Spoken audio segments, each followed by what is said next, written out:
Segundo panel del día de hoy. Estrategias innovadoras para el cambio. Así que invito al escenario al doctor Néstor Sáenz Saavedra, al doctor Ivo Santiago Veracasa Villarraga, experto en cultura urbana y ciudadana, al doctor Luis Felipe Castro Zapata, experto en políticas de transporte, y al doctor Álvaro Cardona, director del Comité Sectorial de Transporte ANDI, y él va a ser el moderador de este panel.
Bueno, pues vamos llegando al final de la jornada académica y qué bien empezar a cerrarla con el tema de la innovación. Seguramente, si ustedes han puesto atención al programa, se estarán preguntando por qué dejamos innovación después del tema de competitividad. Uno podría suponer que primero deberíamos de hablar de la innovación para llegar a la competitividad. Sin embargo, repensando permanentemente en el Comité Sectorial del Transporte la programación para satisfacer mejor el propósito final de esta, de volvernos más competitivos, de volvernos más innovadores, y una cosa muy importante, proponer al final, como lo queremos hacer, que la innovación en pro de la competitividad, por supuesto, sea una iniciativa principalmente del sector privado, pero también para el sector público. El doctor Jorge Andrés Escobar, quien muy amablemente nos acompañó, abría el espacio para que pensáramos también en la innovación en favor de la competitividad desde la labor de la superintendencia. Queremos que eso también suceda desde los órganos rectores de la política y de la acción sectorial. Por eso mismo, y pensando en qué estrategias serían adecuadas para proponer unas verdaderas acciones de innovación en favor de la competitividad sectorial y no quedarnos en esta mañana lo decía Camilo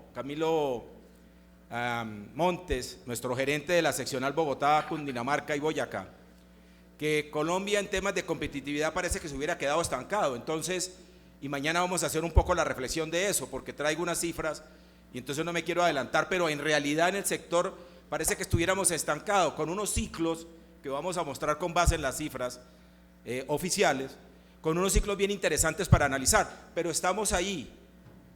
Y entonces la pregunta para nuestros panelistas justamente es la de qué estrategia nos sugieren cada uno de ellos desde su especialidad para que la innovación sea mucho más efectiva, para una mucho más efectiva competitividad sectorial.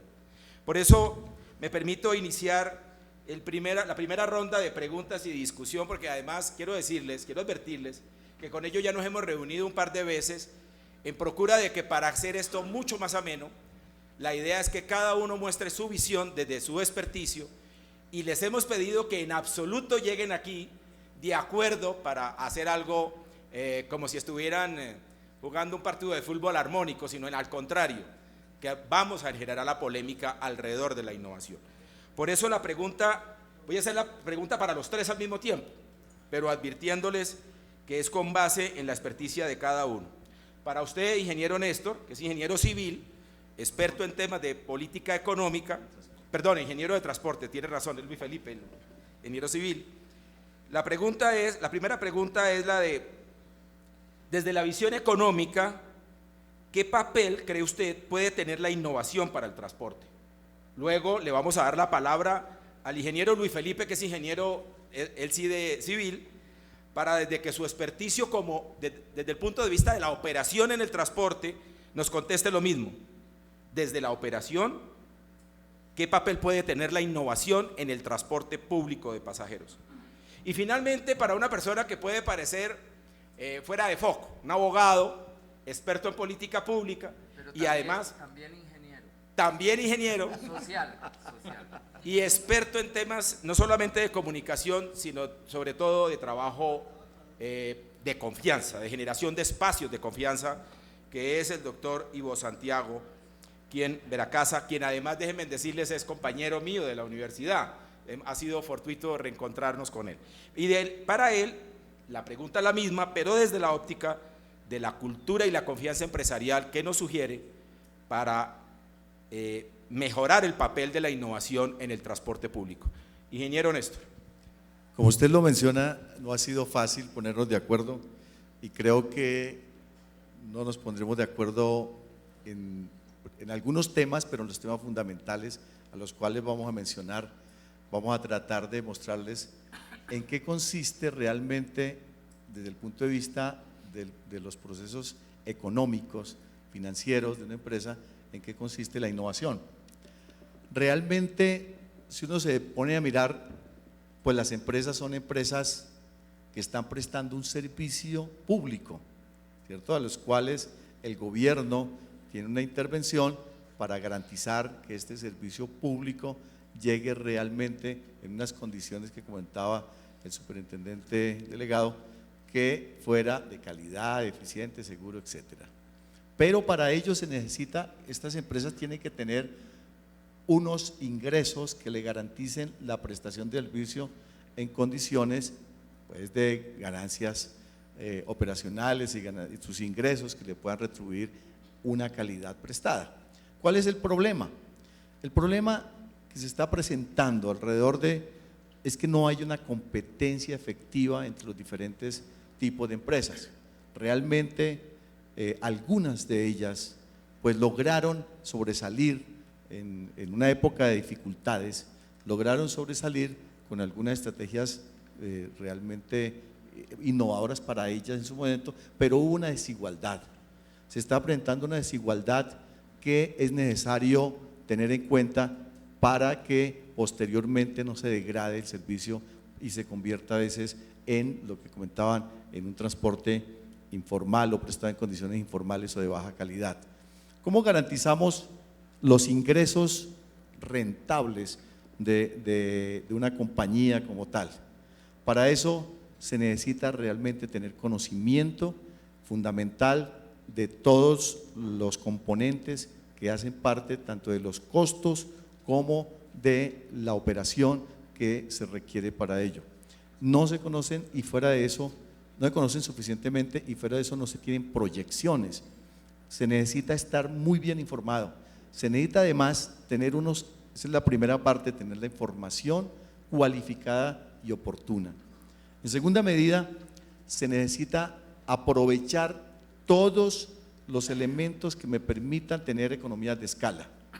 Estas economías de escala, desde toda la cadena, desde el mismo adquisición de los vehículos, el repuesto, el mantenimiento, hasta la modernización, pues nos llevan a nosotros a pensar que la forma como podemos aprovechar estos elementos sean realmente rentables para nuestra explotación del negocio y no una carga adicional. Ahí se necesita una inteligencia importante para la selección de estas tecnologías nuevas que nos están prestando ahora y que inclusive nos están ofreciendo en esta feria. A partir de ello, tenemos entonces que ver las condiciones de los usuarios. Los usuarios que nosotros estamos o que las empresas están prestando un servicio realmente son desconocidos. Los usuarios llegan a la terminal, se montan a un bus, se entregan en otra terminal y no conocemos nada de ellos. Y resulta que hay diferentes segmentos del mercado. Estos segmentos del mercado nos permiten ahora sí prestar diferentes niveles de servicio. Unos niveles de servicio que no solamente sean super ejecutivos o ejecutivos y especial como de antiguamente, sino que además estén en contacto directo con ellos, que estén en permanente comunicación para que ellos se comuniquen especialmente y puedan atender estas nuevas requerimientos de servicio especializado, y que ello pueda a su vez fidelizarlos y poder tener en las épocas de baja demanda, tener realmente unos ingresos que le cubran mucho más de los costos que está prestando. Ese es como para iniciar la discusión, como los pilares sobre los cuales podemos ir garantizando unos ingresos económicos que sean rentables y que nos den una estabilidad en el mediano y largo plazo. Gracias, Néstor. Ingeniero Luis Felipe, su opinión. Gracias. A ver, realmente innovar, aquí el profesor Beracasa seguramente nos va a dar una definición un poco más académica del tema, pero innovar es mantener la inquietud sobre las cosas, estar inquietos sobre los diferentes elementos que hacen parte, en este caso, de nuestro negocio. Si estamos hablando de la operación, no hay que inventar unos sistemas de operación distintos, sino que hay que mejorar los que ya tenemos. Mejorar ya es innovar. Ustedes recuerdan que hacia los años 50, 60, Japón copiaba absolutamente todo y todos se quejaban, todos los industriales gringos principalmente se quejaban de que los productos japoneses eran más baratos. Ellos estaban realmente innovando, ellos estaban realmente generando sus propias formas de hacer las cosas, y por eso les salían un poco más económicas. Hay que buscar producir con menores costos, y eso se logra manteniendo la alerta sobre las diferentes variables, tanto económicas, como menciona Néstor, y ahora hablamos de otras, como las operacionales. No sería absolutamente estrafalario pensar que en el transporte interurbano pudiésemos operar como hoy opera el sistema troncoalimentado de las principales ciudades, donde hay sistemas de transporte masivo. ¿Por qué no pensar en esas opciones? Obvio, se requieren modificaciones en la legislación, se requiere adecuar el Estado a esa situación, y la situación a las condiciones del Estado, y principalmente mantener en la mira al objeto oscuro del deseo, que es el pasajero. En la medida en que nosotros estemos pensando en el pasajero y pensando en mejorarle las condiciones al pasajero, seguramente se nos van a ocurrir ideas innovadoras. Como se mencionaba en la primera presentación de la tarde, la idea es tener ese foco, así lo mencionaba el industrial, el transportista mexicano. El pasajero es la materia prima de nuestra razón de ser. Si no hay pasajero, no tenemos nada que ofrecer, y es el que nos debe motivar a pensar en estas nuevas opciones de trabajar, en estas nuevas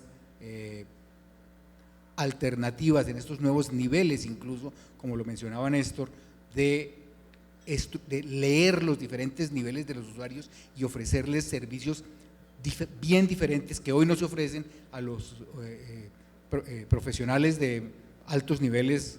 No se les trata de manera diferente, ellos tienen que llegar a las terminales, no se les ofrece un servicio adicional, y podría pensarse en eso. Operativamente hay variantes interesantes, como esta, por ejemplo. Hay otras, como las troncoalimentadas que les menciono, que podría ser una opción de trabajo. No se logra de la noche a la mañana, hay que proponerlo, hay que analizarlo, hay que estudiar los efectos y los costos de ellas, pero ya allí hay un elemento de reflexión para pensar. Gracias, Luis Felipe. Ivo Santiago, y desde la cultura y la confianza empresarial, ¿qué?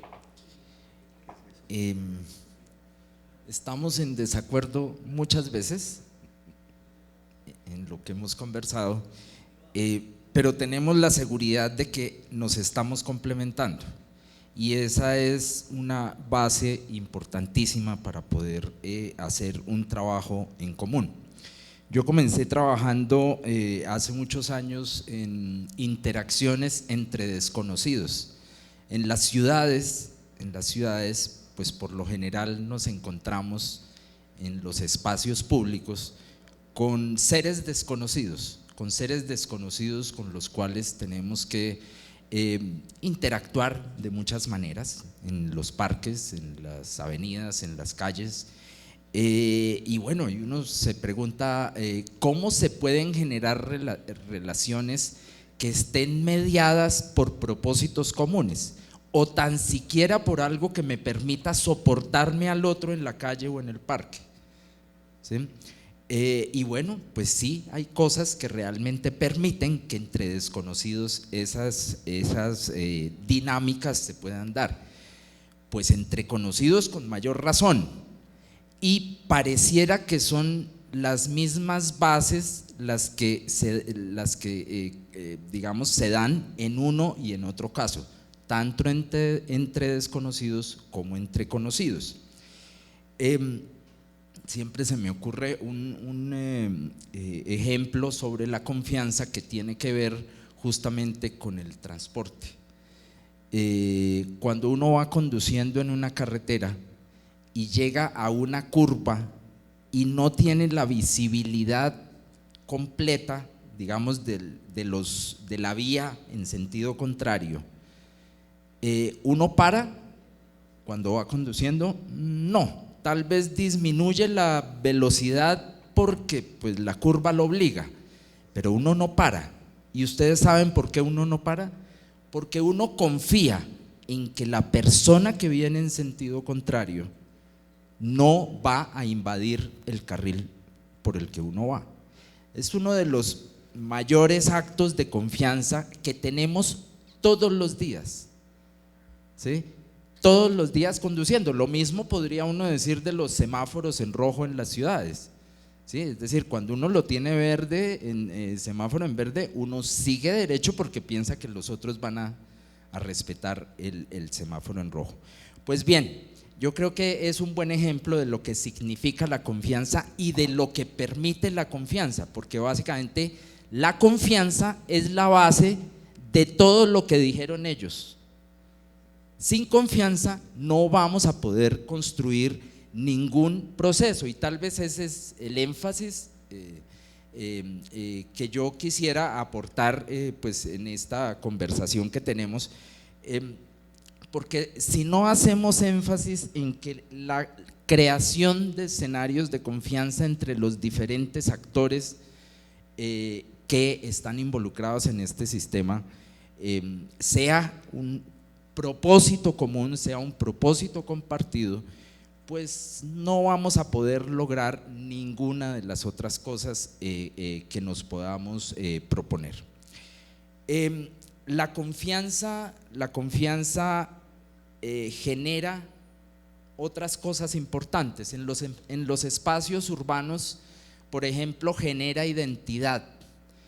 Cuando las personas que están en un parque, en el que uno también está, hacen lo que uno esperaría que pueden hacer en un parque, o que deben hacer en un parque, o que les está permitido hacer en un parque, pues uno se siente bien, se siente cómodo en ese parque.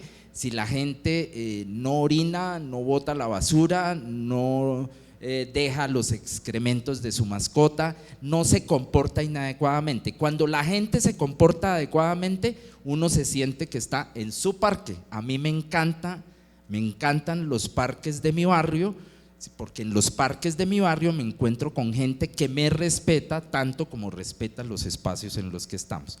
Ok, ese es el papel de la confianza. La confianza permite crear identidades comunes, y las identidades comunes son las que posibilitan la creación de visiones comunes. Entonces, por eso creo que un primer paso importantísimo en todo lo que se plantee en la innovación empresarial en el sector es la creación de escenarios de confianza que nos permitan tener una identidad común y poder construir una visión común entre los que estamos tratando de Transformar, como decía Néstor, es la clave. Es decir, si no transformamos, desaparecemos. Hoy en día el que no se transforma desaparece. El que está funcionando como funcionaban las empresas de transporte en 1950, si no desapareció ya, está próximo a desaparecer. ¿Sí? Entonces la transformación es la clave. Pero ¿cómo se hace la transformación? Entonces comencemos con la creación de escenarios de confianza entre actores, porque hay que pensar en la integración de visiones, hay que tratar de pensar en la posibilidad de crear alianzas con otros actores para generar justamente esos propósitos comunes.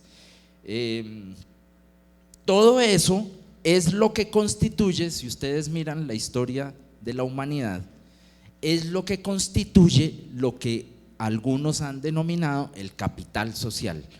El capital social son aquellas características de las sociedades que permiten la transformación y que permiten la transformación para el bienestar común de muchos actores a partir de un trabajo colaborativo. El que come solo muere solo. Entonces hay que compartir de otro modo. Hay una cosa que, pues en la cual a mí me parece que existen una serie de restricciones a eso que usted está planteando, que me parece un poco ideal, que me parece que en nuestro medio pues hay como unas barreras muy importantes. ¿Cómo establecer confianza, por ejemplo, entre el Ministerio de Transporte y sus funcionarios que han estado toda la vida en este sector, algunos llegan nuevos, y luego las empresas en los cuales también han estado en pugna permanente unos con otros? Una norma dura, la norma de transporte especial duró ¿cuánto? Como 20 años tratando de llegar a una nueva norma más moderna, y todavía sale en la norma y ninguno confía en que esa fue la mejor, sino que fue una norma que apareció lesionando a unos y quizá como a otros favoreciéndolo. Esa parte a mí me parece que desde el punto de vista de ingeniería yo no la veo tan fácil desarrollarla en nuestro medio. ¿Cómo la propone ahí donde tengo algunas discrepancias? Sí, casi me liquida con esa pregunta. Mire, es bastante difícil. Cuando hicimos, digo porque participé en ese proceso, cuando hicimos Cultura Ciudadana en el primer gobierno de Antanas Mockus, hubo una cosa fundamental para que se pudieran jalonar procesos de transformación colectiva de comportamientos en Bogotá. Y lo que hubo de fundamental fue la decisión política. Unos personajes que estaban interesados en crear una transformación, en posibilitar esa transformación y en hacerla. Y es que todos los que estábamos allí teníamos el propósito claro de que eso era lo que queríamos cambiar la ciudad. Entonces, evidentemente no es fácil, pues es lo más difícil. Creo que toda la contienda política en cualquier sociedad tiene que ver con eso, con si queremos o no queremos cambiar las cosas. Entonces, pues hay que hacer muchas cosas. Una de esas es convencer a los funcionarios de que no son reyes, de que no son los emperadores de algo, ni de un territorio, ni de un sector, ni de nada de eso. Los funcionarios son los delegados que nosotros elegimos para que hagan lo que nosotros queremos que hagan en favor de la sociedad. Y eso es lo que tienen que entender, ¿sí? Eso nos podría poner en un plano distinto para generar una mayor confianza entre funcionarios, ¿sí? Y otros actores, los empresarios. Sí, claro, ¿sí? Pero ahí hay una cuestión también interesante, y es que si bien los funcionarios están para obedecerle a la sociedad, es en su conjunto, no es a un sector en particular.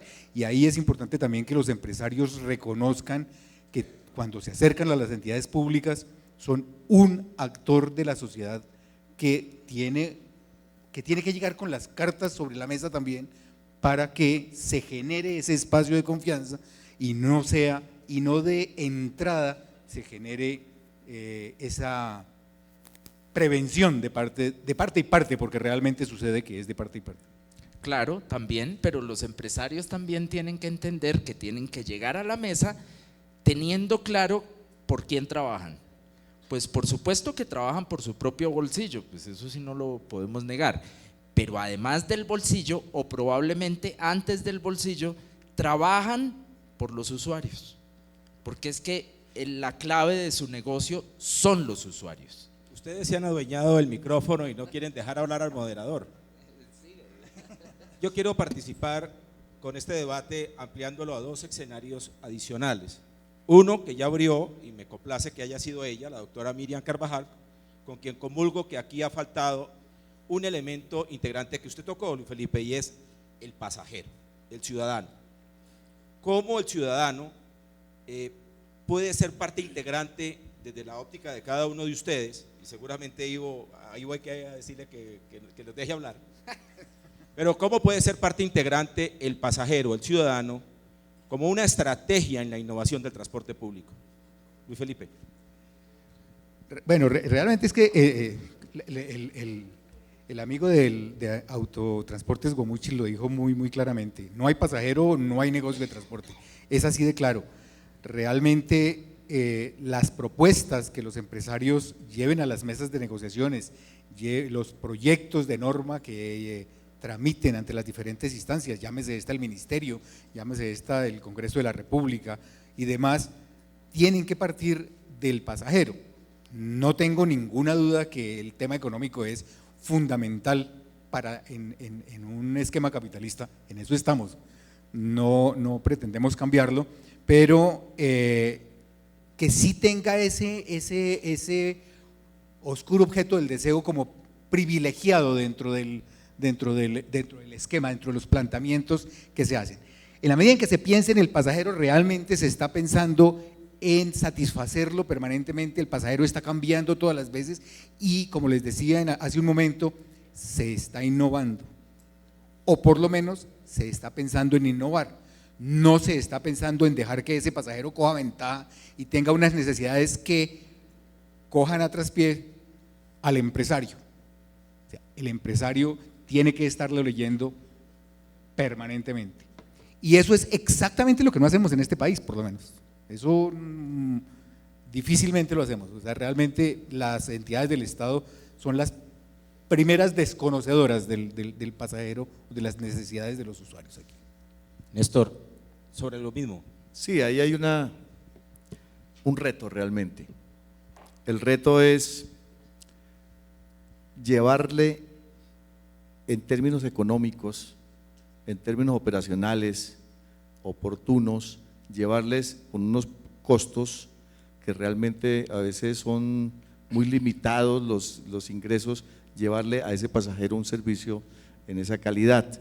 Y ahí es donde es necesaria la información, es necesario la investigación de mercados, es necesario permanentemente estar buscando el tipo de pasajero empresarial, el turístico, el pasajero permanente, el no tan frecuente, aquel que tiene la conexión o la interconexión con otros modos de transporte, aquel que tiene unos niveles de ingreso que pueden exigir cierta comodidad, que va con la familia en algunas oportunidades. O sea, hay un panorama bastante fuerte de segmentos de mercado, de tipos de pasajeros a los cuales este modo de transporte, digamos el sistema, ni ningún otro realmente de transporte, tal vez el aéreo, que sí me están fulminando cada rato con propuestas, con mensajes de promociones, con todo eso, cada rato me están mostrando, mire, si usted viaja no sé cuándo, en tal fecha,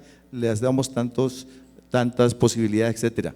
Yo veía en algunas páginas de México precisamente que le decían a uno, si usted es un viajero de tales características y viaja a tales sitios, le regalamos el regreso. O sea, son cosas fuertes, ¿no? Son cosas que realmente llaman y atraen y que tratan de fidelizar, pero eso no se puede hacer si no se conocen los riesgos. Por eso la apuesta y el reto es bastante fuerte y hay que asumirlo. Ivo. muy corto. Si las empresas, las entidades convierten a los usuarios en sus protagonistas, todo puede cambiar, ¿sí? Ellos son los protagonistas, ellos son la fuente de recursos, ellos son todo de las empresas. Les quiero confesar que cuando estaba yo mejor, pensando cómo introducir la innovación en la presentación de este 6º Congreso de Transporte, nos reunimos un par de veces con el señor viceministro, el doctor Enrique José, que estuvo esta mañana aquí, y yo le planteé la posibilidad de que, como ejemplo de innovación, él nos acompañara en un panel. Se los comenté a mis compañeros en una de las sesiones de trabajo que tuvimos, pero innovando, él fuera el moderador, él fuera el que le preguntara a los expertos sobre cuál era nuestra visión frente al tema regulatorio, bueno, debería decirlo en orden, frente al tema de la política, frente al tema regulatorio, y doctor Jorge Andrés frente al tema del control o de la supervisión. Por esta razón, se me acaba de ocurrir que, aprovechando que el doctor Jorge Andrés nos acompaña, hacerles una pregunta que me parece que es innovadora. Ivo pues es abogado, pero también ingeniero. Pero en el caso de Néstor y Luis Felipe, que son ingenieros, va a ser muy importante escucharlos, y desde la perspectiva de la cultura ciudadana. Ivo además es experto en cultura ciudadana y experto en cultura urbana. Preguntarles esto: ¿podríamos hacer innovación? ¿Podría plantearse, podrían sugerir innovación en esa tarea de política y regulación que el Estado tiene? ¿A qué se habla, Felipe? Desde luego que sí, o sea, realmente al almuerzo estábamos hablando del tema justamente sancionatorio, que es un sistema obviamente perverso, es decir, las arcas de los estados se nutren del desconocimiento de las normas que tienen las personas. En la medida en que las personas infrinjan las normas, bueno, el desconocimiento y del abuso también, desde luego, las arcas se enriquecen. Se privilegia entonces la sanción por encima de la educación, al usuario, al conductor, al empresario, antes que sancionarlo, y lo decía el superintendente de alguna manera, hay que formarlo, hay que estructurarlo, hay que evitar que entre en ese espacio de sanción que es el ideal. Hasta en los países desarrollados hay sanciones, desde luego, pero no mejoraremos en ningún momento si solamente nos quedamos en la fase de la sanción, de la sanción punitiva. Néstor. Bueno, hay un principio que yo dicto una clase de seguridad vial en la Universidad Nacional, y les presento algunos ejemplos de cómo en Europa se está manejando el tema y cuáles son los logros obtenidos. Entonces, España y Francia tienen el objetivo de control-sanción, y cada vez es la pelea de cómo controlo, cómo sanciono, y coloco radares, coloco policía en todo lado, cámaras, coloco toda la tecnología y sanciono rápidamente. Es decir, apenas les llega una fotocomparendo, a los 3 días inmediatamente usted tiene el cobro coactivo en su casa o en su celular, en todos los medios de comunicación. Y eso bajó la accidentalidad de una manera drástica en los primeros años, pero llegó un momento en que se estancó y empezaron a buscar otras posibilidades de cómo controlar la velocidad, de que si entraba usted a un sector le medían, le tomaban la placa, y si salía en una distancia determinada tenía que tener unos tiempos de viaje menores a los específicos del que da la señal de velocidad. Y hay otro modelo que es el modelo de los Países Bajos, y fíjense que ellos no tienen tanto ese control, lo tienen para otros propósitos, pero no tienen, por ejemplo, el pase por puntos, no tienen, el control sanción de ellos es muy bajo, y en cambio sí tienen algo muy importante, que es la corresponsabilidad. Es decir, se generó una cultura en la cual yo soy corresponsable, un poquito lo que estaba mencionando, y en eso le abono mucho ese aspecto. si yo aporto desde mi punto de vista a la seguridad vial en este caso, puedo llegar a metas que ellos están planteando, que es víctima cero, la visión cero, y ellos no tienen pase por puntos ni mucho menos, pero ellos en todo el sistema de transporte, incluyendo desde la fabricación de los vehículos, están mirando que no haya víctimas, que no haya accidentes es muy difícil, pero evitarlos al máximo, y si hay un accidente, que no muera. ¿Por qué? Porque hay una corresponsabilidad. En ese punto de vista es lo mismo, y pensando un poco en el tema de la superintendencia y su misión también de quizá aumentar las sanciones, ir aumentando y tener todo eso, pero si no hay esa conciencia de la corresponsabilidad, vamos a tener unos problemas muy graves, empezando también por la educación. Por lo tanto, en todos los actores, por ejemplo, tenemos que generar esa conciencia. A mí me preocupa algo, mire, lo traigo a colación, y salió una norma que son los planes estratégicos de seguridad vial. Esos planes se volvió una burla en este momento.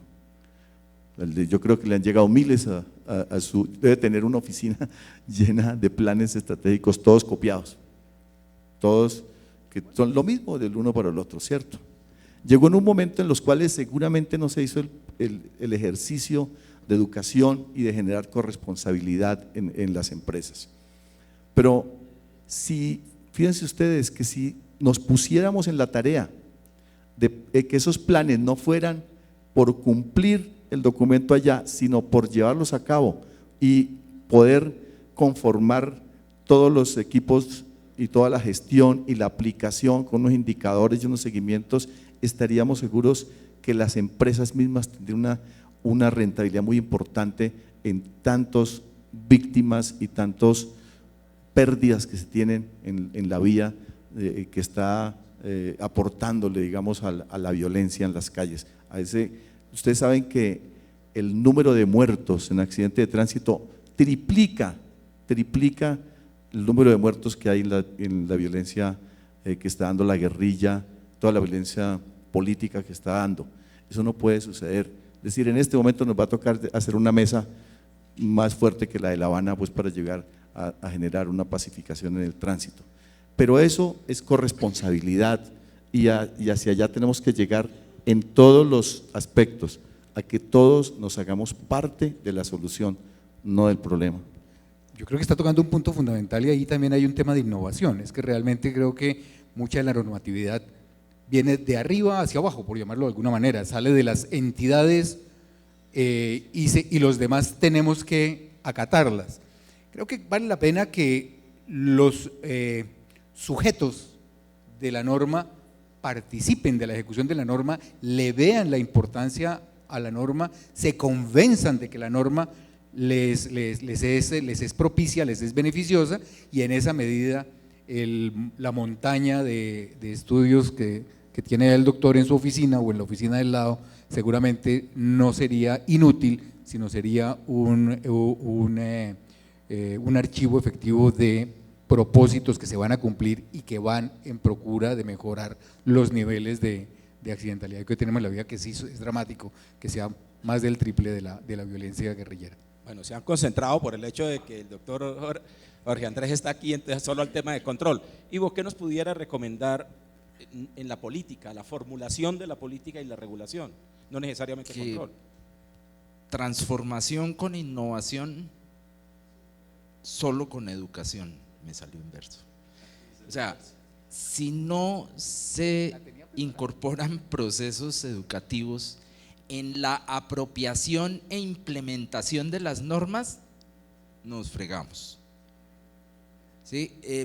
Yo pues también me debo referir a lo de la superintendencia porque lo vi y me parece pues que es una transformación corta de mirada, con todo respeto, pero es corta de mirada, porque no incorpora otras cosas que serían muy importantes en la supervisión de la norma, que son los procesos de acompañamiento y apoyo a los sujetos que investiga para que transformen sus prácticas y dinámicas y se ajusten a lo que la ley les ordena. Probablemente ese no sea el rol que la ley les otorgó, pero hay que pensárselo un poquito más, porque es que se necesita meterle a eso procesos educativos. Ya nos damos cuenta, y ustedes lo deben saber, tantas normas que hay por ahí que no conocemos, simplemente porque nunca nadie ni nos las mostraron, ni nos enseñaron a comportarnos de acuerdo con ellas. Y fíjense en el proceso en el que está hoy en día metido el gobierno nacional, compilando muy convenientemente una cantidad de normas sectoriales para dejar unas especies de estatutos únicos, una cosa así. Entonces eso es muy interesante por la dispersión de normas, pero más importante entonces es que se incorporen esos procesos educativos allí, manteniendo los aparatos sancionatorios, porque es que no hay norma que se pueda aplicar sin una sanción. Tienen que existir los aparatos de control, tiene que haber una adecuada integración del trabajo de las entidades de esta naturaleza con las entidades policivas, ¿sí? Mi trabajo con la policía durante muchos años ha sido absolutamente impresionante, porque yo me encuentro con que la policía a veces es más proclive a pedir procesos educativos que otras entidades. Qué curioso, pero así es. Entonces yo creo que hay que meterle un concepto diferente a la ingeniería, hacer una ingeniería de autoridad, una ingeniería de la norma que nos permita trabajar la norma desde los procesos educativos, desde una implementación acompañada por las entidades públicas, de manera que después los procesos de supervisión y control sean incluso más económicos. Autorregulados. Ok, les voy a cambiar el panorama cuando pienso que más que cambio es una variación del mismo tema de repensar en el pasajero, de auscultar al pasajero.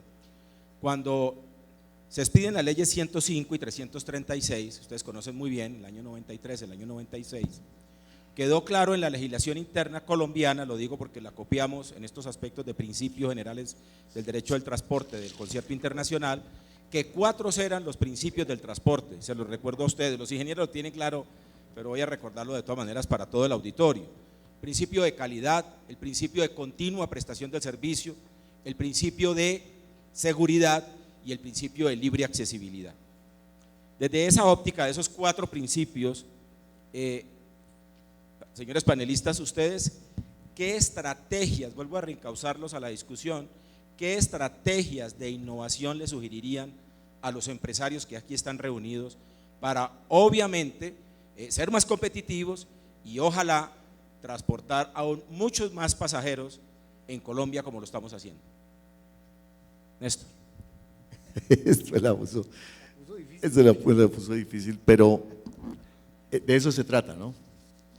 De buscar dentro de las condiciones innovadoras o las condiciones cambiantes, mejor, las condiciones cambiantes que están dando en la sociedad y sus necesidades que está presentando el cambio, por ejemplo, de crecimiento de las ciudades que requieren una interconexión mucho mayor que la actual. Es decir, ya en este momento se están dando nuevas terminales satélites, se está tratando de llegar a que los usuarios accedan, el principio de accesibilidad, que accedan mucho más rápido a los sistemas de transporte intermunicipal, que además ahora con los nuevos sistemas de transporte férreo que se va a llegar, en el cual vamos a tener el tren a Soacha, el tren a Facatativá y hacia el norte vamos a tener, estoy hablando de Bogotá, vamos a tener el tren hacia Zipaquirá y luego el Tocancipá y todos estos sectores con un tren de cercanías que va a transformar el proceso de ocupación del territorio en forma lineal, con nuevas residencias, con nuevas industrias que van a tener unos nuevos usuarios del transporte. Y ahí el transporte carretero, ¿cómo va a estar? ¿Cómo se va a comunicar con ellos? ¿Cómo va a extender sus servicios hacia los sistemas integrados de transporte regional, por ejemplo, que están dándose ahora hasta Sogamoso, Yopal y toda la parte regional.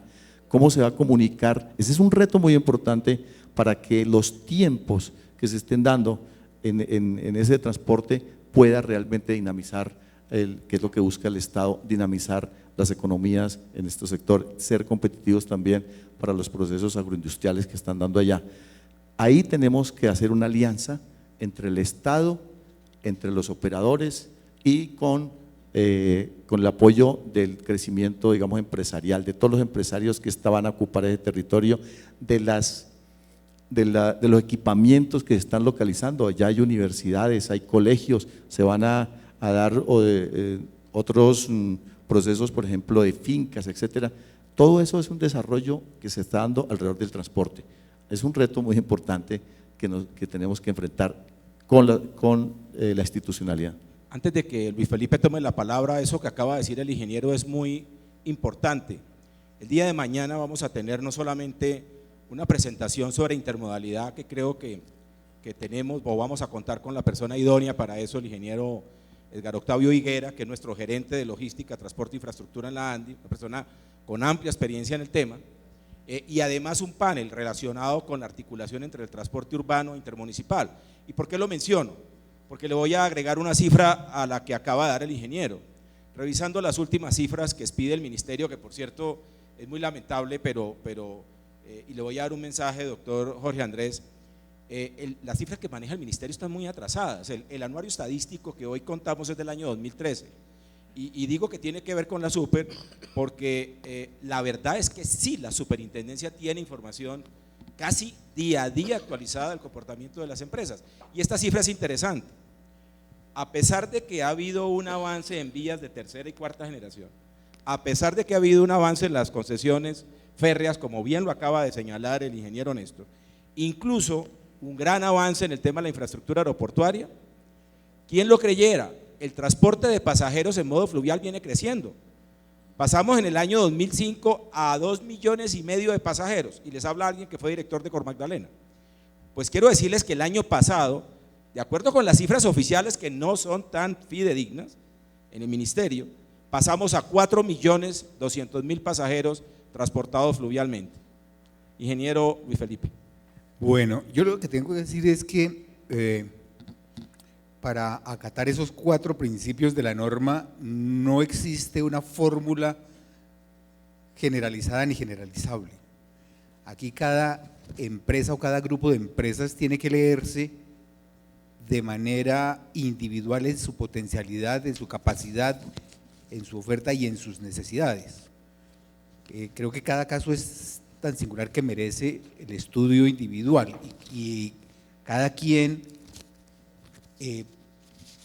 hace su propuesta innovadora de manera diferente y reacciona al mercado innovando de manera diferente, desde luego cumpliendo con la ley, o desde luego incluso proponiendo algunos ajustes a las normas para que el país vaya hacia adelante. Es decir, no se esperaría que propusieran normas retrógradas, desde luego, pero sí hay escenarios que todavía no tenemos en este país y que son posibles, y si a algún grupo empresarial le interesa, podría trabajar en ese sentido, pero no es una fórmula generalizada, no es una fórmula única, cada quien tiene que pensarse dentro de su ámbito de acción y dentro de sus potencialidades.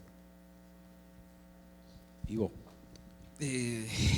Esto todo está dicho en estas materias, pero pues depende de los énfasis que uno le ponga al propósito que se ponga, pues con solo o con aliados o con quien sea, pues dependerá, digamos, como el resultado que pueda obtener.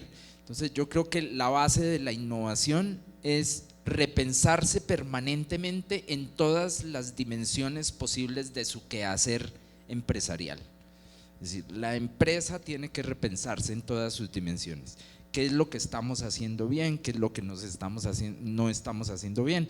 ¿Qué es lo que nos hace falta? ¿Cuál es nuestra prioridad? Entonces, la prioridad es el pasajero ¿sí? O son los procesos, o son los conductores, o son los vehículos. Pues todo eso también es importante, pero en función del pasajero. Entonces de pronto tienen que pensarse esa prioridad. Pero también tienen que pensarse en otras cosas, las tecnologías, es decir, no tener tecnologías hoy en día pues es absurdo, y hay empresas que no las tienen, ¿sí? Como decíamos en alguna ocasión, uno espera al subirse a un transporte de estos, pues que le ofrezcan las mínimas condiciones de seguridad, pero resulta que no se tienen las mínimas condiciones de seguridad, y la tecnología podría ayudar mucho en eso. Seguramente se necesitan otras cosas, pero esa es una cosa importante. Entonces, insisto, creo que deben repensarse en todas las dimensiones posibles, ¿sí? Si hay que jalonar la intermodalidad desde las mismas empresas de transporte, creando alianzas con otras empresas, ¿sí? Para propiciar unos caminos distintos de la intermodalidad a los que propone la institucionalidad, pues háganlo, hagan las alianzas, miren qué se puede hacer en ese sentido. Yo creo que el campo está abierto, y cuando se vea que eso es posible y que además es eficaz y es efectivo, pues se hará algún tipo de interacción con las instituciones públicas para que generen los marcos regulatorios que lo permitan. No sé, posibilidades hay muchas. Creo que ese es el éxito de las grandes empresas contemporáneas. Todas las empresas que trabajan en tecnologías tienen una característica fundamental, y es que siempre se anticipan al futuro. Ellos hoy en día, todas las empresas de tecnologías, hoy en día están trabajando sobre las tecnologías que van a vender dentro de 5 años. Eso es innovación. Una frase que le voy a robar a Veracasa porque me parece que es importante. Creo que mencionó de manera incompleta la idea, y es que ahí sí las alianzas son fundamentales, pero en un espacio de construcción, de confianza. O sea, realmente la alianza tiene que ser de confianza entre los participantes. Si la confianza no está, la alianza está condenada al fracaso desde el principio. Ok. Vamos terminando nuestro panel, pero tenemos tiempo todavía para un par de preguntas. Y una es a propósito, para retomar un poco lo que terminaron ustedes como concluyendo. Me quedó una pregunta. ¿Innovación es solo tecnología? ¿Qué dice ingeniero Néstor? No, la innovación comienza… Perdón, para el transporte público. Sí, correcto. Okay. La innovación comienza por el cambio cultural. Cuando a uno le presentan un nuevo elemento, un nuevo celular, mi esposa, por ejemplo, nos ha cambiado de celular porque no le gusta, no quiere, le parece que eso no le sirve, y cada vez que me va a comunicar con ella, cuando viaja o otras cosas, me dice, ¿cómo es que se maneja el WhatsApp? Le digo, tiene que cambiar de celular porque con ese que tiene no le va a dar. Es decir, hay que estar conscientes, el cambio cultural, el cambio de persona. Cambia de esposa, dice. Tiene que regalarle uno. Eso sí es innovación, cambiar la esposa. Que le regale uno. No mal que no va a escuchar. Eso, se vean las chicas cómo está. Yo no lo dije, mentira. Pero eso es, por ahí debe pensar. Fíjense ustedes, yo estoy mirando y estoy hablando con diferentes empresarios del transporte, y quienes han modernizado mejor, quienes han empezado es la segunda generación. Ya vamos para la tercera generación, y ellos, esa generación afortunadamente ha tenido otras oportunidades de estudio, otras oportunidades de capacitación, han estado en el exterior, han visto ejemplos en el exterior, y eso lo están asimilando y están buscando esos modelos, están viendo que hay unas perspectivas posibles, y por lo tanto el cambio empezó por ellos, y ese cambio sí empieza a tomar decisiones alrededor de qué es lo que conviene en temas de tecnología, comunicaciones y cambio de equipo. ¿Qué piensa Luis Felipe? No, yo creo que indudablemente nadie cambia nada si no comienza por cambiar en sí mismo. En eso comparto, para contradecir a Néstor. Es fundamental comenzar cambiando el chip interior para comenzar a cambiar el entorno. No hay alternativa diferente, pienso.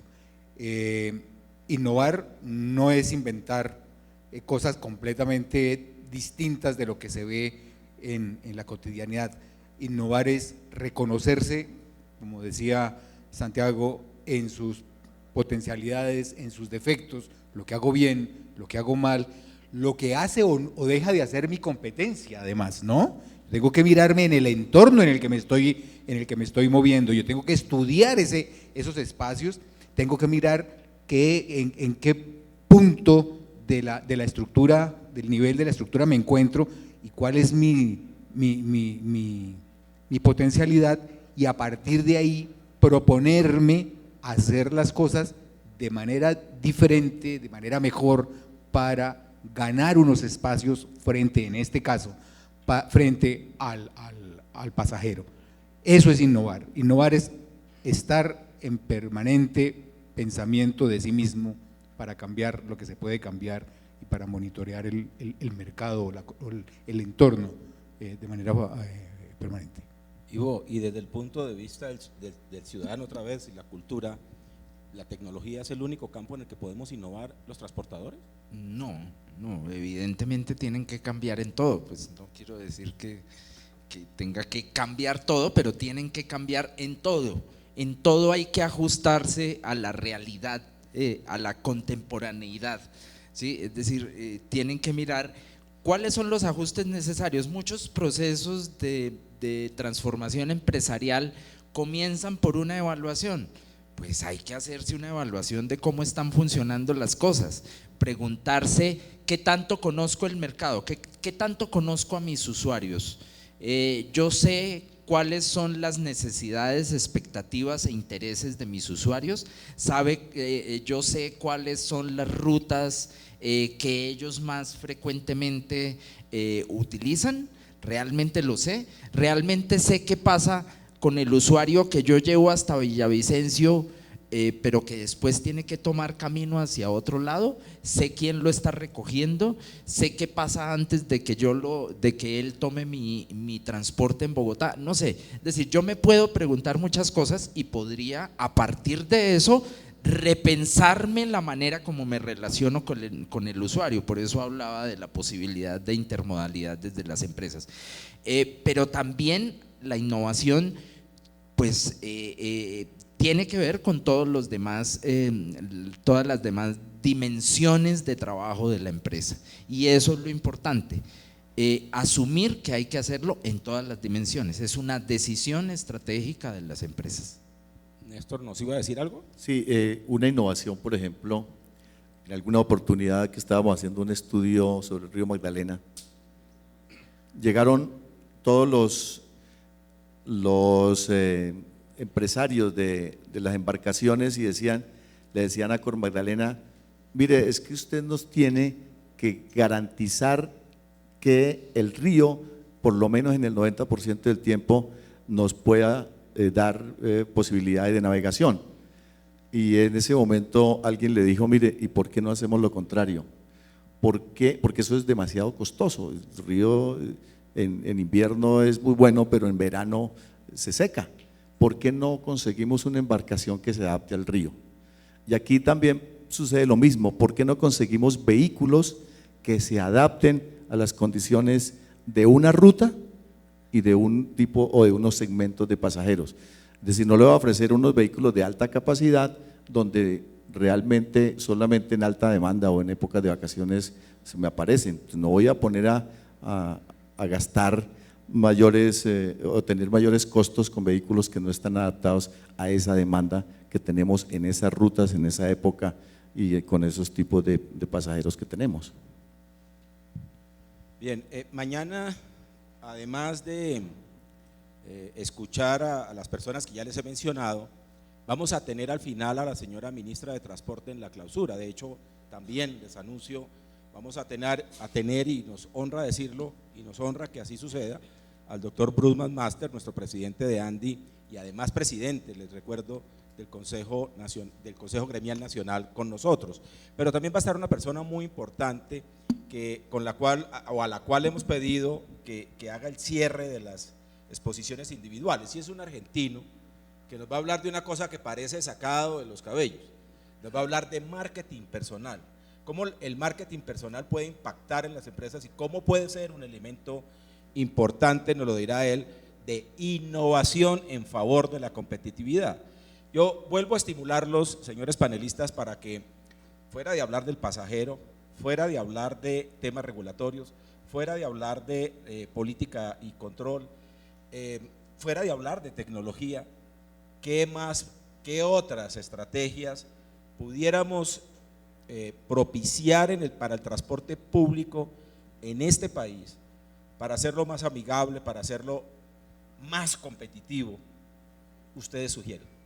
Bueno, yo les comento que hay unas posibilidades que uno ve, voy a poner un caso europeo, en el cual uno puede planificar sus viajes suficientemente o con tiempo.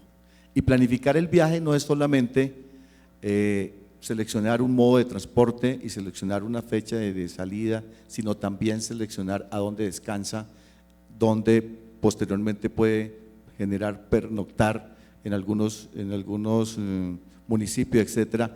Y ahora con las oportunidades que están presentando con la nueva infraestructura, es necesario generar esas áreas. Son áreas de servicio muy importantes, son áreas también de parqueo, áreas en las cuales se generan inclusive también negocios que le prestan servicio a los pasajeros y una posibilidad de descanso. Es decir,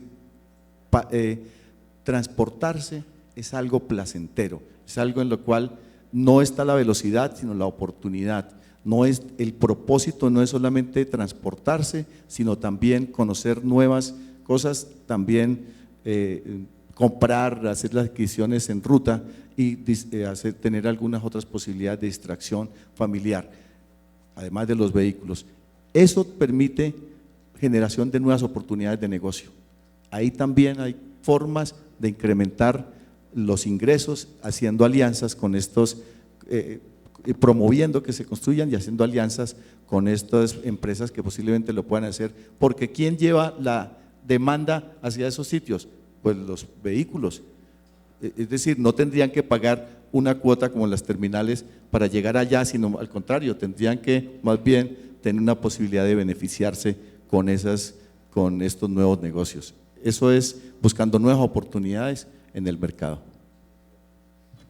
Sí, esa me parece que es estratégica, y hay cambios menores también, bueno, no son tan menores.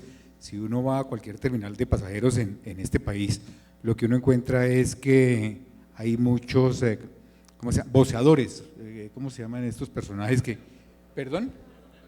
Los pregoneros. Pregoneros, listo. Pregoneros, jaladores. Jaladores, bueno, listo. Aquí creo que vale la pena, ahí hay un tema para innovar. Realmente al pasajero se lo están raponeando las empresas, y este tipo de fenómenos no se ve fácilmente en cualquier otro lugar del mundo, uno no lo encuentra fácilmente. ¿Es esa una buena estrategia de manejar al pasajero? No hay mejores maneras de hacerlo, no hay formas más amables de atraer al pasajero, ganarse al pasajero, en vez de raponearlo en este sentido, digo yo, jalonarlo a la brava. Allí hay un elemento, diría yo, elemental, primario, para pensar. Innovación en muchos aspectos es lo que hay, posibilidad. Muchas cosas, ¿no? Fidelización de clientes.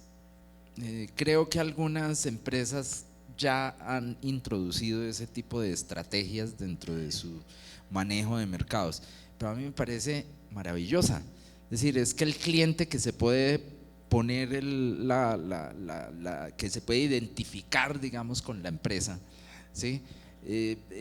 Pues es el cliente que va a volver siempre a esa misma empresa. Yo no sé si ustedes lo sabrán, de pronto sí, pero muchos de los clientes que viajan por una empresa determinada siempre lo hacen por esa empresa. y eso que no les ofrecen nada raro, pero son fieles a esa empresa porque les gusta, qué sé yo, la rapidez, la comodidad, en fin, cualquiera de esas características. Pero si crean estrategias de fidelización, ¿sí? Pues la cosa puede ser un poco distinta. Yo creo que eso es un ejemplo de lo que podría ser innovar y transformar, ¿sí? Y eso ya está en camino en muchos sectores pues, empresariales. Entonces me parece que eso es importante. Digamos, refuerzo un poco lo que dice Néstor, en el sentido de que los actores del sistema pueden unirse y crear una diversificación de sus negocios. Eso es una posibilidad, unir capitales, ¿sí? Unir intereses, definir propósitos comunes y diversificar el negocio. ¿Por qué no? ¿Por qué no? Puede ser. El tema de los servicios en las carreteras está transformándose también hoy en día, ¿no? Hay unos sitios donde han montado unas áreas de servicio impresionantes. Creo que yo vi uno en Terpel o asociado a Terpel en la vía Bogotá-Girardot. Es una maravilla de sitio. Yo quiero volver a viajar solo por ir a esa área de servicio. Y hay, no sé, hay otras que están innovando en muchas partes. Entonces, eso hay que pensárselo. Y además, pues les puede permitir ampliar el tamaño de los bolsillos y todo eso. Bueno, hay que innovar. Participamos desde el comité sectorial que estamos innovando en temas de costos, por ejemplo. Estamos trabajando fuertemente y coherentemente en la creación del primer clúster empresarial del transporte, para, digamos, adoptar una estrategia innovadora frente al tema de costos. Es una manera como tiene y como invita además el comité sectorial al resto de las empresas y a otros gremios para que trabajemos en temas de innovación para controlar ese factor que en tanto nos pega. Varias veces el presidente de nuestra junta directiva lo ha mencionado, lo mencionábamos ayer en una reunión con Bruce McMaster en la presidencia de Andy. Un poco más del 35% de la canasta de costos de nuestras empresas es el combustible. Algo hay que hacer frente a eso, y si el Estado no lo hace, las empresas tenemos que hacerlo, no podemos quedarnos allí. Muy bien, les recuerdo que precisamente como una muestra de innovación, este congreso nuestro tiene un hashtag abierto, #transporte pasajeros Andy, para que si alguna inquietud, pregunta, nos la hagan a través de este hashtag. Y no solamente eso, sino que nos sugieran los temas para el resto de los eventos que organizamos. Bueno, pero yo sigo viendo que estamos debatiendo alrededor de lo mismo y no posiblemente le estemos satisfaciendo a nuestros asistentes el tema de la innovación. En una sola palabra, porque se nos acaba el tiempo, vamos a hacer un poquito de maña para que cuando salgamos nos puedan recibir con el cóctel que los patrocinadores tienen para todos nosotros.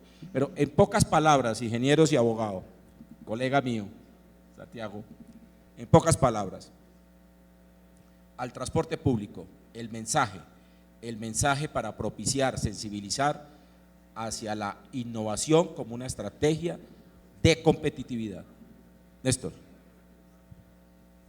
Hay varias, pero se me ocurría en este momento una y es tomar la decisión. Ese es el comienzo. Tomar la decisión. Es decir, nosotros tenemos que ir más allá de lo que estamos haciendo ahora. Lo estamos haciendo seguramente bien o regular, pero no es suficiente. Y para cambiar es necesario decidir sobre qué aspectos y empezar. Tomar la decisión con el acompañamiento, con la planificación, con todos los aspectos que hemos mencionado, pero hay que tomar la decisión algún día. Esa es la frase, digamos, que yo le propongo. Luis Felipe. Yo cerraría como comencé realmente. Yo creo que el objeto el fin de nuestro trabajo es el pasajero. pensar todas nuestras acciones alrededor del pasajero, pensar en el tema del combustible en beneficio del pasajero, pensar en el tipo de vehículo en beneficio del pasajero, pensar en las instalaciones de las terminales en beneficio del pasajero, todos los elementos que inherentes al negocio, pensarlos y actuarlos en beneficio del pasajero.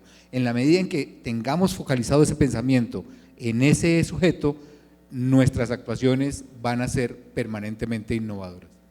¿Y vos, Santiago? Eso de las pocas palabras es difícil porque es que innovar es un proceso complejo por definición. Entonces, creo que lo primero es que hay que asumir que innovar es un proceso complejo por definición, que requiere cumplir una serie de pasos, ¿sí?, que si no se dan, pues al final van a terminar con un proceso fallido. Entonces hay que evaluarse a sí mismos como empresas, ¿sí? Hay que conocer el mercado, ¿sí? Hay que generar un conocimiento científico, un conocimiento preciso y detallado de cuáles son los mercados y cuáles son los contextos en los cuales trabajan esos mercados, ¿sí? Hay que conocer cuáles son las dinámicas que se dan en el sector. Hay que conocer las relaciones con la institucionalidad, hay que hacer pensamiento prospectivo, efectivamente, hay que pensar en cuáles van a ser las dinámicas a futuro del sector con todo lo que está sucediendo. Va a seguir sucediendo que crece el transporte aéreo hasta incluso en las rutas cortas, es decir, para todo eso tiene que estar preparada la empresa. Entonces, todo hay que hacerlo, ¿sí? Hay que cumplir todo el proceso y generar unas acciones integrales de intervención de la empresa que permitan dando ¿no? Sí. ¿Alguno de ustedes tiene una pregunta para nuestros panelistas?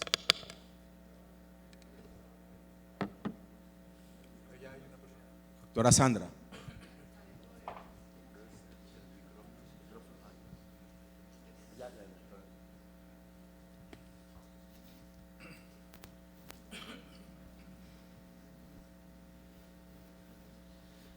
Buenas tardes. Más que una pregunta, es una precisión que a mí me parece importante hacer al doctor Luis Felipe, si me permite. Con todo respeto la hago, ¿no? Escuché en una de sus intervenciones que se refirió al revoleo como una práctica no muy sana por parte de las empresas y nos invitaba a que en efecto cambiáramos este tipo de procederes, cuestionándonos sobre si no hay otra manera de capturar o de enamorar al pasajero. No es tan cierto que sea de las empresas transportadoras. Puede que haya un porcentaje de ese fenómeno que esté siendo auspiciado por empresas transportadoras, pero en ese sentido no hay que generalizarlo. El revoleo en este momento se está presentando como un fenómeno que nos agrede a nosotros, las empresas transportadoras, que estamos prestando el servicio y ofreciendo educadamente nuestro servicio a los usuarios. El revoleo se está presentando como una opción, entre comillas, de trabajo informal para todas estas personas que se congregan alrededor de las terminales de transporte o de esos puntos ajenos a las terminales donde se prestan los servicios ilegales. En los terminales se prestan servicios legales, pero asimismo ellos lo utilizan para abordar antes al pasajero, antes de llegar a la taquilla a que compre su tiquete, abordarlo, ofrecerle precios superiores o sacar del precio que la empresa tiene para prestar el servicio una parte, quedarse con esa parte y luego al libre albedrío ir y llevarla a una de las empresas que lo ofrece, que se traduce también, o sea, tiempo para culpar a quien es el responsable de que esto se esté presentando con tanto o con gran medida, en gran medida hay mucho, pero me parece importante, aparte de hacer la salvedad, sí generar la inquietud a las autoridades de que puede ser falta de autoridad por parte de las autoridades municipales, de las terminales, de la misma superintendencia, no sé. Habría que mirar qué otros entes pueden entrar a ayudarnos para que este tipo de flagelo no se siga presentando en contra de nosotras, que estamos haciendo, nosotras las empresas transportadoras, haciendo todo lo posible para innovar y llegar de sana forma a nuestro usuario. Y la otra precisión que quiero hacer es, estaba yo muy atenta escuchando al doctor Ivo y me identifico notoriamente con todos sus postulados, con todos. Y quiero resaltar específicamente eso. En la innovación tal vez a lo que menos importancia se le dio, o de pronto es mi percepción, lo digo también con mucho respeto, es a que yo también innovo con cultura, con educación. Y parte de esa educación también hay que llevarla a las instituciones, porque nosotros en Colombia tenemos una debilidad institucional que no solo es técnica, sino también de formación, de educación. Entonces, las instituciones tienen falencia en su formación, tienen falencia en los conocimientos técnicos, tienen falencia en el conocimiento de la operación, y esto, así no queramos, se permea a nosotras que estamos siendo las vigiladas, las controladas, las supervisadas, las reguladas, y necesitamos pues que estos entes que nos están regulando, interviniendo, controlando, tengan un conocimiento mayor, tengan un conocimiento completo, un manejo completo del sector, y que aparte de intervenirnos para controlar, nos intervengan también para ayudarnos a mejorar en este camino de prestar un buen servicio a nuestros usuarios. Doctora, muchas gracias.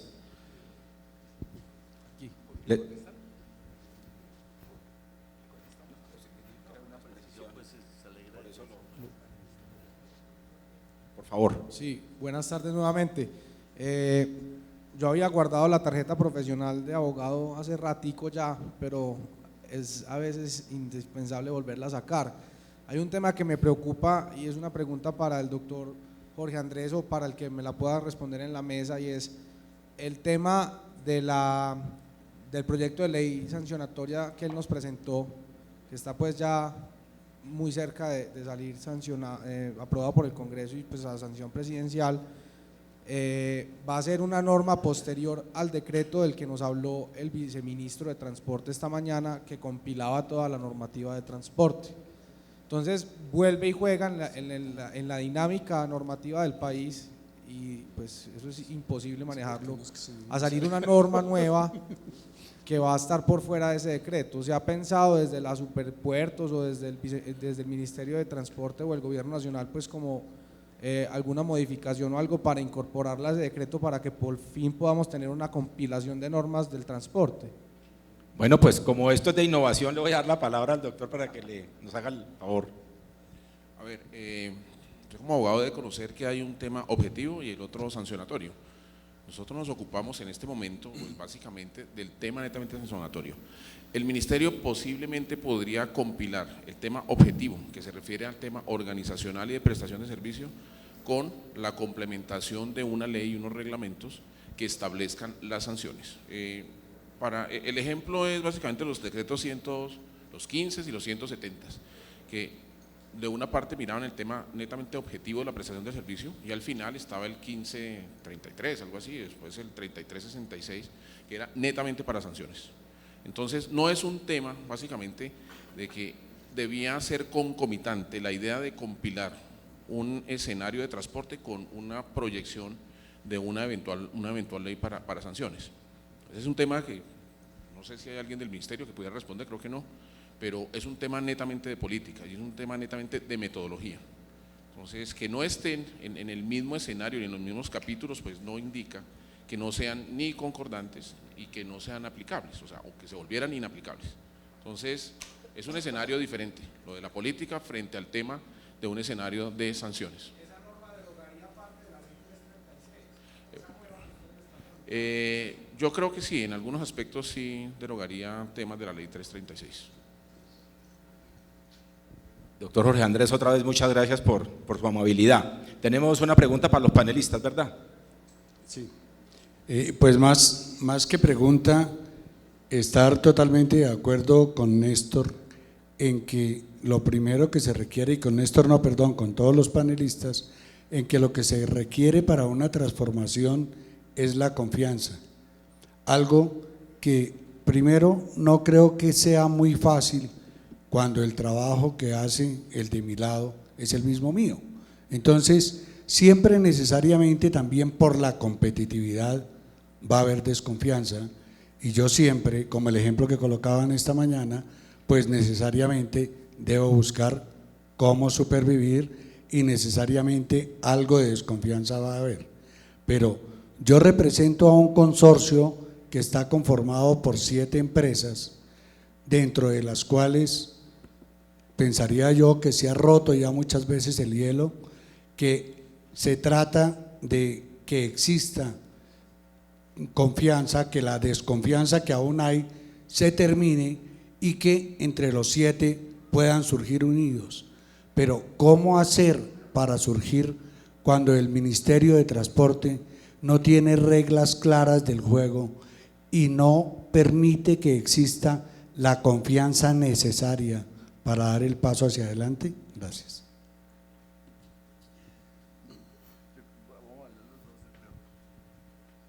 Bueno, esta es una pregunta que se tiene que responder no solo desde la ingeniería, sino también desde el derecho, ¿no? Pero yo me uno un poco a la precisión que estaba haciendo ¿la ingeniera qué? La doctora Sandra, en el sentido de que para que haya confianza tiene que haber diálogo, y para que haya diálogo tiene que haber una competencia igual en cada lado. Es decir, si yo tengo unas capacidades de proponer, de ser propositivo a través de un análisis concienzudo, la institucionalidad tiene que tener también unas competencias iguales o superiores. Es decir, tiene que hablar de igual a igual. Si eso no existe, va a haber un desbalance y se va a propiciar de que lo que usted está diciendo no me convence porque yo no se lo entiendo. Por lo tanto, debe haber un equipo también con iguales capacidades, con complementariedades, o sea, no es una sola persona que lo pueda hacer, es un equipo y un líder. Yo en algún momento decía que se necesitaría tal vez un líder igual como se está trabajando en infraestructura, se necesitaría un líder igual también en el tema de transporte, que nos pudiera representar y tomar la decisión desde el punto de vista institucional para decir, voy a escuchar cuáles son realmente los problemas que tienen las empresas, voy a sentarlos a la mesa, a entenderlos desde mi oficina, a entenderlos con un equipo complementario que me apoye y que yo pueda proponer de igual a igual cuáles son realmente los requerimientos desde el punto de vista de marco normativo, del punto de vista, mire que no solamente la norma, ¿cómo dice Martín? No es solamente la norma, porque la norma, como decía un poco el abogado, la norma puede quedar muerta, a la norma hay que darle vida, a la norma hay que socializarla, hay que además capacitar a la gente y que la norma además genere solidaridad de quienes tienen que cumplirla, es decir, que estén de acuerdo, que ellos digan, si yo cumplo esa norma, estoy aportándole a la competitividad, al control, a la seguridad, etcétera, dependiendo del objetivo de esa norma. Por lo tanto, ahí sí requerimos que al esfuerzo que puedan hacer las empresas alrededor de tener un equipo técnico y científico, como le decía el abogado, un equipo que realmente pueda proponer cosas innovadoras, también lo tiene que tener la institucionalidad. Felipe, ¿va a comentar algo primero? Sí, el tema es que ese diálogo de pares tiene que ser equitativo, me parece que eso es perfectamente válido, y en ese diálogo de pares se debe generar dentro de un espacio de confianza, que es el tema aquí del abogado Veracasa. Realmente, mientras no sea un diálogo más o menos entre pares, no, ese espacio de confianza va a estar de alguna manera vulnerado y hay que propiciarlo como un aspecto innovador en nuestro medio, porque nosotros incluso no somos proclives a facilitar ese tipo de espacios, sobre todo generados del sector privado al público, ¿no? No sé, Santiago, si tiene Santiago. alguna… Eso. ¿Eso qué? Que mi ámbito es más el de la pedagogía. Y efectivamente estoy de acuerdo con Sandra en que probablemente había una falta de énfasis allí en los temas formativos, sobre todo al interior de las empresas. Por supuesto al exterior, y creo que lo mencionamos un poco, pero al interior de las empresas es importantísimo. Es decir, las empresas tienen que cambiar por dentro. Toda la cultura organizacional, la forma en que las empresas están tomando las decisiones hoy en día, la manera como se consultan esas decisiones, la manera como se implementan esas decisiones, cómo se controlan, todo tiene que, digamos, pasar por un nuevo tamiz y una nueva mirada de lo que significa poner al usuario, si es que esa es la mirada, que yo creo que sí, el usuario como objeto fundamental de las empresas. Y pues con el amigo del consorcio también creo que evidentemente ustedes tienen que aprovechar esa ruptura de hielo que ya han generado en procesos anteriores y pues por supuesto consolidarla, porque le llevan un paso por delante a todos los demás. Es decir, ya han avanzado y eso es muy importante, con lo difícil que es ponernos de acuerdo, Bueno, pues vamos dando entonces finalización a nuestra primera jornada del 6º Congreso de Transporte de Pasajeros, Competitividad e Innovación en el Transporte Público. Me están haciendo señas de una última pregunta para los panelistas, ¿verdad? Por favor. Bueno, muy buenas tardes a todos. Primero agradecerles, fue un excelente panel que ustedes nombraron y en algún momento de la discusión ustedes hicieron mucho énfasis sobre el usuario, ¿cierto? Es básicamente el foco del negocio, pero no sé si no presté mucha atención, pero noté que no hablaron sobre esta megatendencia que está llegando ahora, que es la economía compartida. En la economía compartida básicamente el usuario está tomando las riendas de su propio negocio, dejando un poco aparte las empresas de transporte como la hemos visto actualmente. La pregunta básicamente es, ¿cómo sugieren ustedes, o primero, cómo creen ustedes que va a afectar esta megatendencia de la economía compartida a las empresas de transporte o los empresarios que están acá? Y segundo, ¿qué sugerencias darían ustedes para afrontarla? La primera es obviamente ofrecer algo igual o mejor a esa economía compartida. ¿En qué términos? En términos de lo que está exigiendo o lo que está exigiendo esos personajes que están buscando cómo disminuir sus costos o sus costos alrededor de compartir con los demás un solo vehículo o compartir una misma ruta o algo así.